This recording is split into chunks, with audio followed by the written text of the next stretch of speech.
எம்மில் ஒன்றாக இணைந்திட இறைவன் நற்கருணையின் ரூபத்திலே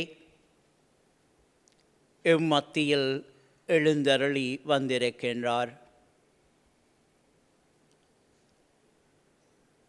எங்கள் ஒவ்வொருவருடைய எதிர்பார்ப்புகளையும் ஏராளமான தாகங்களையும் சொல்ல முடியாத வேதனைகளையும்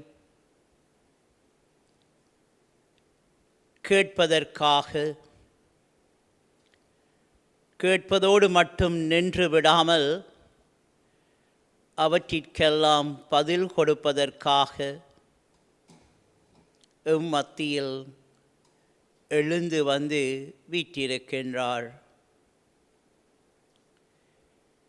வீற்றிருக்கும் நற்கருணை ஆண்டவரை நாமும் எமக்குள்ள அனைத்து விதமான துன்பங்கள், வேதனைகள், கவலைகள், தேவையல்லாத சிந்தனைகள் அனைத்தையும் ஓரம் கட்டி வைத்துவிட்டு எம்மை தேடி வந்த நற்கருணை நாதரை நாமும் மத்தியிலே வரவேற்போம். எமக்குள் வருகின்ற இறைவன் எங்களுக்குள்ளே இருக்கின்ற எல்லா விதமான தீய குணங்களிலிருந்தும் அன்றாடம் நாங்கள் வீழ்ந்து கிடக்கின்ற பாவ வாழ்க்கையிலிருந்தும் எம்மை காத்து தூய்மைப்படுத்தி தனக்குள் ஒருவராக எங்களை மாற்றுகின்றவராக எம்முன் எழுந்தருளி வந்திருக்கின்றார். ஆகவே நாமும் எம்மை தேடி எம்மில் எழுந்தருளி வந்திருக்கின்ற நாதரை ஏற்றுக்கொள்வோம், வரவேற்போம், அவருக்கு புகழ் பாடுவோம். ஆண்டவன் இயேசு இன்றும் என்றும் எப்பொழுதும் நமக்காக காத்திருக்கின்றார். ஆகவே சற்று நேரம் மௌனமாக எங்களை நாங்கள் மனதளவால் ஒருநிலைப்படுத்தி ஆண்டவருக்குள் சென்று அவருடைய வார்த்தையில் எங்களை இணைத்து கொள்வோம்.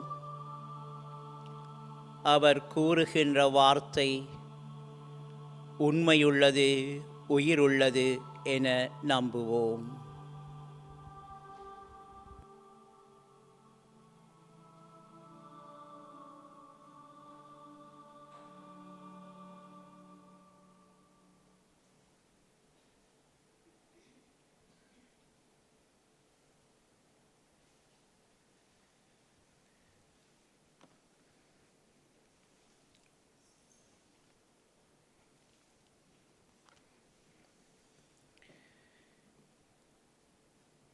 ஆண்டவர் உங்களோடு இருப்பாராக.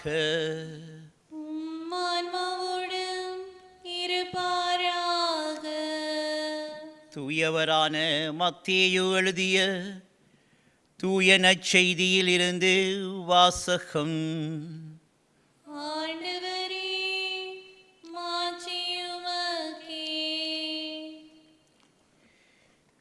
இயேசு மக்கள் கூட்டத்தை கண்டு மலை மீது ஏறி அமர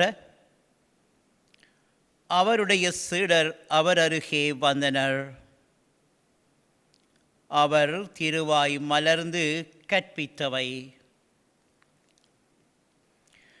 ஏழையரின் உள்ளத்தோர் பேறு பெற்றோர், ஏனெனில் விண்ணரசு அவர்களுக்கு உரியது. துயருறுவோர் பேறு பெற்றோர், ஏனெனில் அவர்கள் ஆறுதல் பெறுவர்.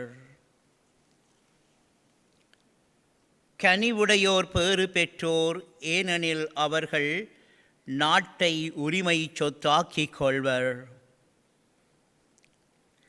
நீதி நிலைநாட்டும் வேட்கை கொண்டோர் பேறு பெற்றோர், ஏனெனில் அவர்கள் நிறைவு பெறுவர். இரக்கமுடையோர் பேறு பெற்றோர், ஏனெனில் அவர்கள் இரக்கம் பெறுவர். தூய்மையான உள்ளத்தோர் பேறு பெற்றோர், ஏனெனில் அவர்கள் கடவுளை காண்பர். அமைதி ஏற்படுத்துவோர் பேறு பெற்றோர், ஏனெனில் அவர்கள் கடவுளின் மக்களென அழைக்கப்படுவர். நீதியின் பொருட்டு துன்புறுத்தப்படுவோர் பேறு பெற்றோர், ஏனெனில் விண்ணரசு அவர்களுக்கு உரியது.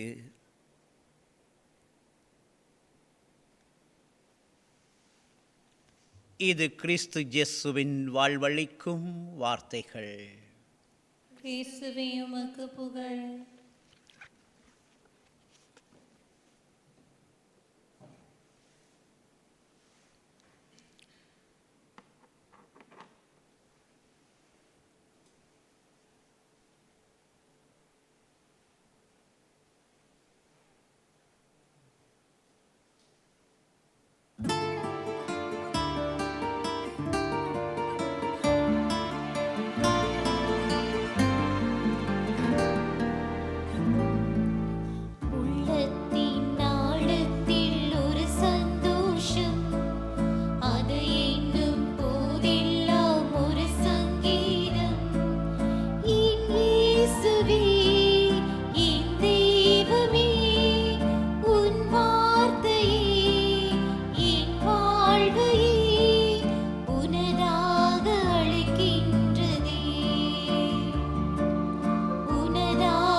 உள்ளத்தின் ஆழத்தில் ஒரு சந்தோஷம்.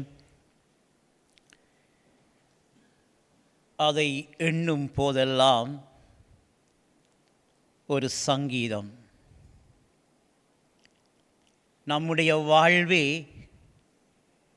ஒரு சங்கீதமாக எப்பொழுதுமே உலகம் முழுவதிலும் வாழ்கின்ற ஒவ்வொருவரும் ஆண்டவனுக்கு அருகிலே இருக்கின்ற பொழுதும் அவருடைய வார்த்தையில் இணைந்திருக்கின்ற வேளையிலும்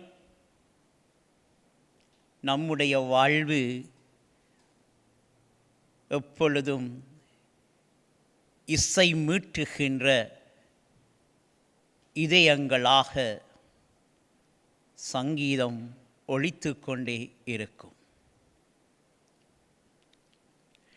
எப்பொழுது நாங்கள் ஆண்டவனை விட்டு நற்கருணை ஆண்டவரில் நம்பிக்கையற்றவர்களாக மாறுகிறோமோ, இன்று நாம் வாசிக்க கேட்ட இந்த பெறுபேறுகளுக்கு எதிராக செயல்பட விளைகின்றோமோ, அப்பொழுது எங்களுடைய சந்தோஷங்கள் மறைந்துவிடும். எங்களால் சங்கீதத்தை பாட முடியாது. அதற்காகத்தான் ஆண்டவன் இயேசு அப்பப்போ நம்மோடு வார்த்தைகளினூடாக உறவாடுகின்றார். ஆனால் தன்னுடைய முழுமையான பிரசன்னத்தை இந்த உலகம் முடிகின்ற வரையிலும் அவர் நற்கருணையின் ரூபத்திலே தந்து கொண்டே இருக்கின்றார். அதில் சந்தேகமே இல்லை. ஆனால் எமக்காக நற்கருணையிலே பிரசன்னமாகி இருக்கின்ற கிறிஸ்துவை நாம் ஒரு நாளில் 24 மணி நேரத்தில் எங்களுடைய நாளாந்த நடவடிக்கைகளை எல்லாம் பல்வேறு விதமாக செலவு செய்கின்றோம். எத்தனையோ தடவைகள் ஆலயங்களுக்கு முன்னால் கடந்து செல்லுகின்றோம். ஆனால் நமக்காக, நம்முடைய வரவுக்காக காத்திருக்கும் நற்கருணை ஆண்டவரை நாம் ஒரு நிமிடமாவது சென்று தரிசித்திருக்கிறோமா? கேட்டு பார்ப்போம். இன்று நாங்கள் இந்த நற்கருணை ஆண்டவரை தொலைக்காட்சிகளினூடாக பற்பல இடங்களில் இருந்தும் எத்தனையோ விதமான ஏக்க அலைகளோடு உற்று நோக்குகின்றோம். எப்பொழுது இயலாமல் போனபடியினால் முதுமை எய்திய நிலையிலே பல்வேறு விதமான சுமைகள் எங்களை சூழ்ந்து கொண்டதனால் தொலைக்காட்சியிலாவது நற்கருணை ஆண்டவரை தரிசிப்போம் என்கின்ற ஒரு எண்ணப்பாடு. நம்முடைய நாடு விதிவிலக்கல்ல. உலகம் முழுவதுமே இந்த வைரஸினுடைய தாக்கத்தினால் ஆலயங்கள் மூடப்பட்டன. வழிபாடுகள் எல்லாம் அடக்கி ஒடுக்கப்பட்டன. அந்த நேரங்களில் எம்மையும் அறியாத ஒரு ஏக்கம், அந்த ஏக்கம் எப்படி வந்தது, எதற்காக வந்தது என்று சொன்னால் ஒரு பயத்தினால். அச்சத்தினால் ஏற்பட்ட அந்த ஏக்கம் ஒவ்வொரு வீடுகளிலும் தொலைக்காட்சியிலே நாடகங்கள் பார்த்தோம், சினிமாக்களை பார்த்து ரசித்தோம், பல்வேறு விதமான செய்திகளை, பல்வேறு விதமான நிகழ்ச்சிகளை எல்லாம் அன்றாடம் தவறாமல் பார்த்து வந்தோம். அவைகளுக்கெல்லாம் முற்றுப்புள்ளி வைத்துவிட்டு தொலைக்காட்சியின் முன்னால் கூடியிருந்து செபித்தோம், குடும்பமாக செபித்தோம். திருப்பலியிலே பங்கெடுக்க முடியவில்லையே, தொலைக்காட்சியிலாவது திருப்பலியை பார்ப்போமே என்கின்ற ஒரு ஏக்கம். குடும்பமாக சேர்ந்து எத்தனையோ மணித்தியாலங்கள் வீட்டிலே இருந்த வேளையில் திருச்செவமாலை சொல்லவில்லை. ஆனால் அந்த நாட்களில் திருச்செவமாலை சொன்னோம் தொலைக்காட்சியோடு சேர்ந்து. இப்படியாக நம்முடைய வாழ்வில் சில மாற்றங்கள். இன்று யாவும் ஓரளவிற்கு வழமைக்கு திரும்பிவிட்டது. ஆனால் நாம் என்ன செய்கிறோம்? பழைய குருடி கதவை திறவடி என்பதைப் போல நம்முடைய வாழ்க்கையை மாற்றிக்கொண்டோம். ஆலயத்திற்குள் இருக்கும் நற்கருணை ஆண்டவரை மறந்தோம். எமது வீட்டிற்கு அருகிலே இருக்கின்ற எத்தனையோ விதமான நோயாளர்கள், ஏழைகள், எளியவர்களை கண்டுகொள்ளாமல் விட்டோம். இன்று இயேசு நற்செய்தியிலே கூறிய அந்த வார்த்தைகளின்படி வாழ்வதற்கு நாங்கள் எத்தனிக்கவே இல்லை. ஏழைகள் மீது இரங்கவில்லை, உண்மைக்காக நீதிக்காக குரல் கொடுக்கவில்லை, அமைதி ஏற்படுத்துவதற்கு சந்தர்ப்பங்கள் வந்த வேளையிலும் அமைதியை குழப்புகின்றவனாக, குழப்பியவளாக நாங்கள் வாழ்ந்து கொண்டிருக்கிறோம். தூய்மையான உள்ளத்தோர் பேறு பெற்றோர், அவர்கள் கடவுளின் பிள்ளைகள் என அழைக்கப்படுவார்கள் என்று கூறியதற்கு கூட செவிமடுக்காமல் தூய்மையற்ற வாழ்க்கையில் நாங்கள் வாழ்ந்து கொண்டிருக்கிறோம்.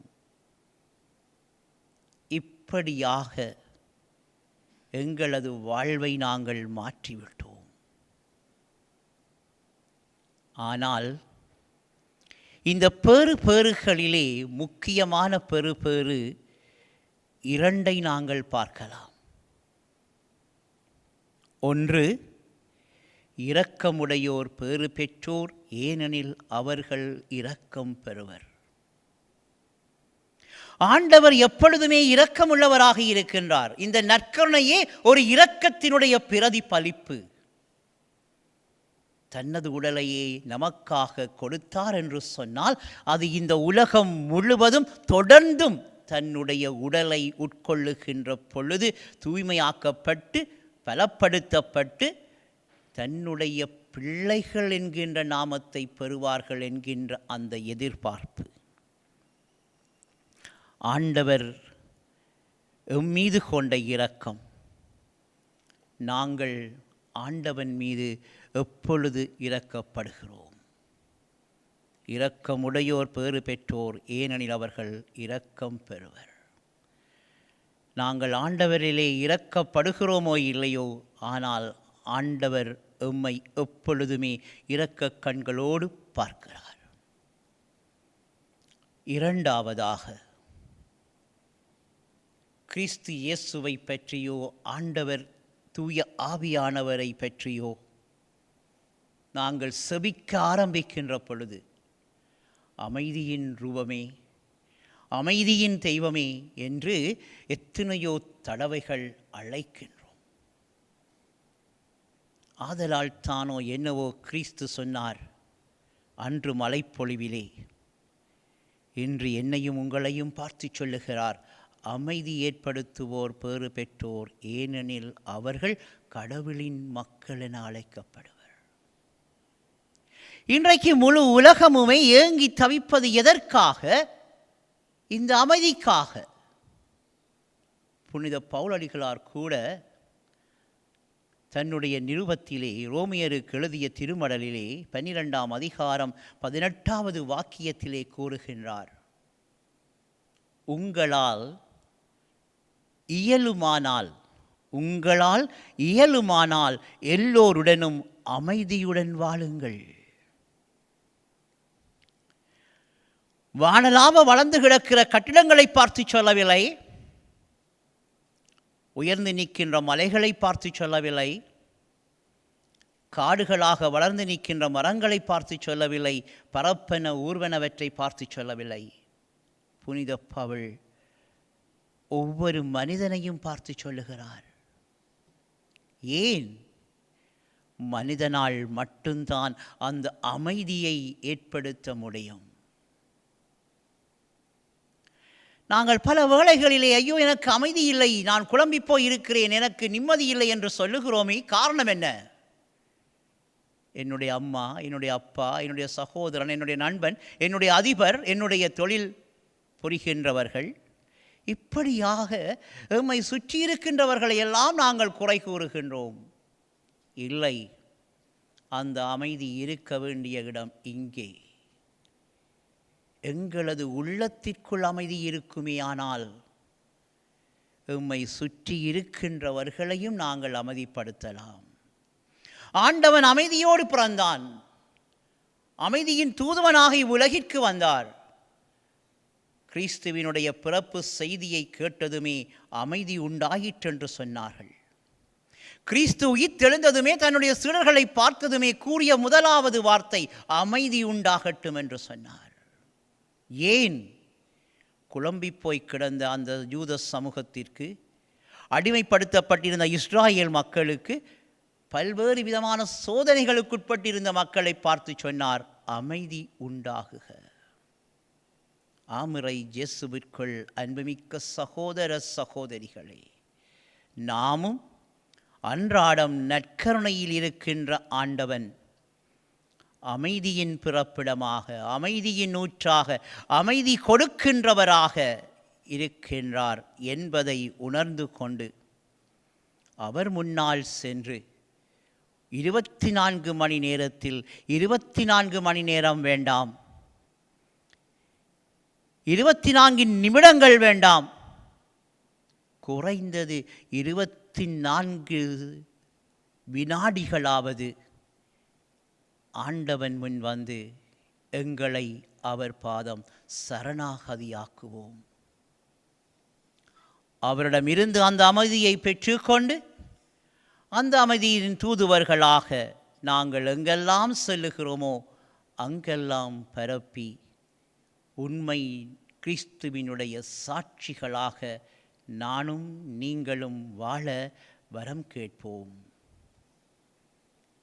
இன்று நம்முடைய நாட்டிலே தேர்தல்கள் நிறைவுக்கு வந்திருக்கின்றன.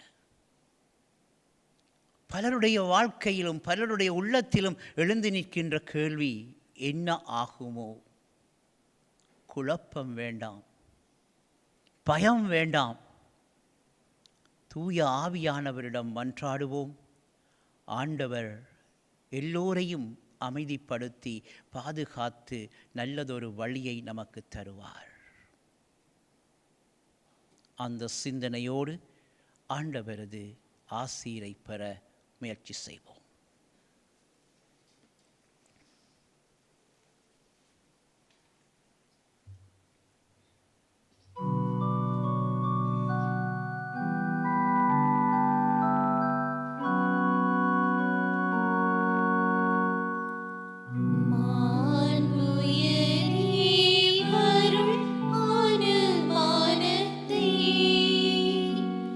தாழ்ந்து பணிந்து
பரலோக அப்பத்தை அவர்களுக்கு எடுத்து கொடுத்தருளினீர். அதில் சகல மதுர இன்பமும் உண்டாயிருந்தது.